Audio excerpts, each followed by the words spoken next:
Hello everyone, मेरा नाम है एडवोकेट तेजस्विनी सिंह राजपूत। जैसा कि आप सभी को पता है कि हमारे देश के 15th वाइस प्रेसिडेंट बन गए हैं सीपी राधाकृष्णन जी। जी हाँ, हाल ही में हुए वाइस प्रेसिडेंट के इलेक्शन में एनडीए के उम्मीदवार सीपी राधाकृष्णन जी बन गए हैं 15th vice president of India. उन्होंने विपक्षी गठबंधन इंडिया के जस्टिस सुदर्शन रेड्डी को 152 वोटों से हरा दिया है। मंगलवार को हुए इलेक्शंस में 788 सांसदों में से 767 सांसदों ने वोट किया, जिसमें सीपी राधाकृष्णन जी को मिले 452 वोट्स, वहीं जस्टिस सुदर्शन रेड्डी को मिले 300 वोट्स और 15 वोट्स इनवैलिड भी घोषित हुए।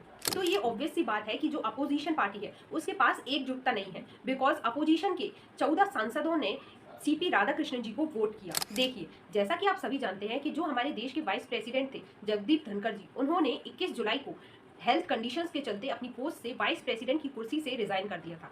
इसी वजह से वाइस प्रेसिडेंट के इलेक्शंस हुए और अब हमारे नए वाइस प्रेसिडेंट बन गए हैं सीपी राधाकृष्णन जी, और अब वे जल्द ही शपथ लेंगे। इसके अलावा उनका कार्यकाल 5 साल का रहेगा। अगर हम सीपी राधाकृष्णन जी की बात करें तो वो 16 साल की उम्र में वह आरएसएस से जुड़े और 1996 में उन्होंने तमिलनाडु में बीजेपी के सचिव भी रहे। इसके अलावा 2003 से 2006 तक वे प्रदेशाध्यक्ष भी रहे। इसके अलावा वे झारखंड, तेलंगाना, पुडुचेरी और महाराष्ट्र के गवर्नर भी रहे।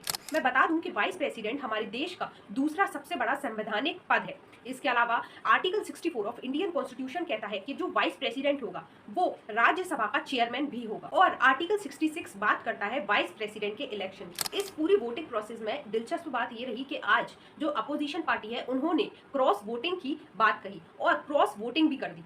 उनका कहना है कि इतने ज्यादा एनडीए को कैसे वोट चलेगा। अब आगे ये देखना होगा कि क्या कुछ फर्क पड़ेगा क्रॉस वोटिंग जो अपोजिशन पार्टी ने की है उससे। आई होप आज की वीडियो आपको इन्फॉर्मेटिव लगी। ऐसी वीडियोस देखने के लिए प्लीज फॉलो तेज को।